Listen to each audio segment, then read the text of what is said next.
You already know how to build and operationalize a flow, so now it's about bridging the gap between what you learned in this course and your first real flow.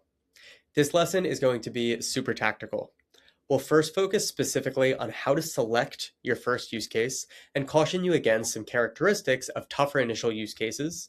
And we'll also walk through a checklist so that you know exactly how to bring that first flow to life.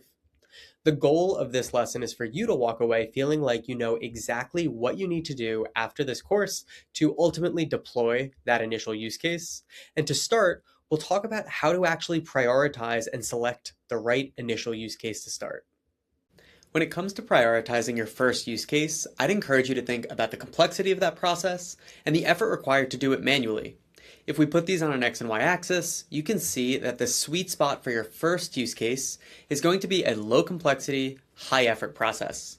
By focusing there first, you're going to build confidence, get a quick win under your belt, and give yourself time back so that you can start focusing on automating those higher complexity processes once you're more comfortable in the platform. To find that low complexity, high effort first use case, I'd encourage you to think about where are you exporting data from?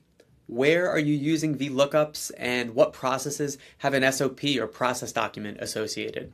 Additionally, is there any work that's getting pushed into nights or weekends? And what reports or updates do you regularly have to share every day, week, or month?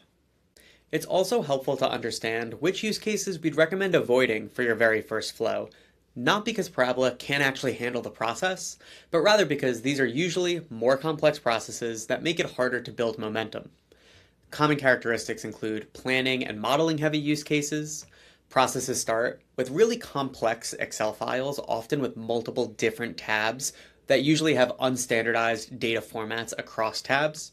And finally, processes that have tons of exceptions and edge cases that usually make them comparatively more complex. If the first use case you're working on is feeling very complex, I'd encourage you to break it apart and focus on its subcomponents, building piece by piece. For instance, if you're trying to clean and combine 5 different files, maybe you start by cleaning and combining 2 files and taking it from there.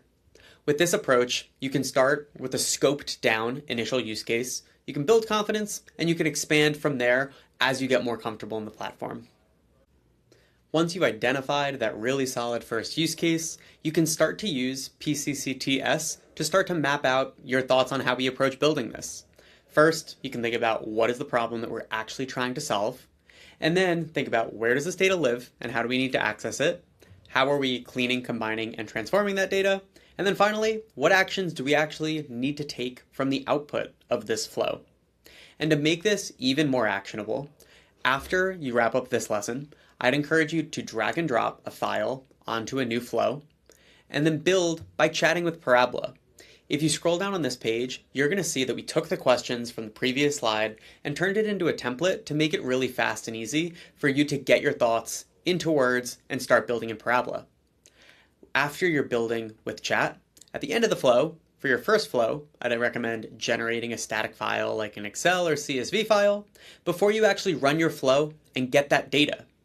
Once you've ran an initial flow, you're getting more comfortable, then you can start to really optimize that workflow. You can swap in different integrations and live data sources, and ultimately build more and more use cases.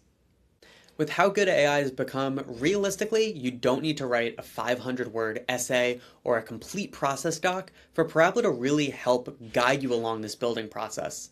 But by understanding the steps of PCCTS and the details of the process, you're going to be able to more effectively collaborate with Parabola as you build the flow together.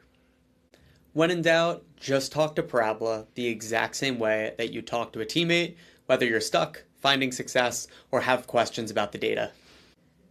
As we wrap up, I'll highlight a couple other Parabola University course series. Our 201 courses, focused on operational skills, go in depth on specific pieces of functionality, like how to extract data from emails and PDFs, and advanced methods for combining and comparing data. Our 301 course is designed for users who want to go from proficient builders to true power users who know the shortcuts and the best ways to actually architect automations across your organization. My advice to you is to start by first building before you take any additional courses, and look to the 201 courses if you get stuck on specific pieces of functionality. Once you're finding success and you're interested in becoming a true power builder, that's when you look to the 301 course. With that, congratulations on completing Parabola 101. Remember, your first flow doesn't need to be the most perfect or complex flow in the world. You just need to start small because Parabola is like any muscle. The more you use it, the stronger it becomes. Thank you for taking this course and good luck building your first flow. We can't wait to see what you build.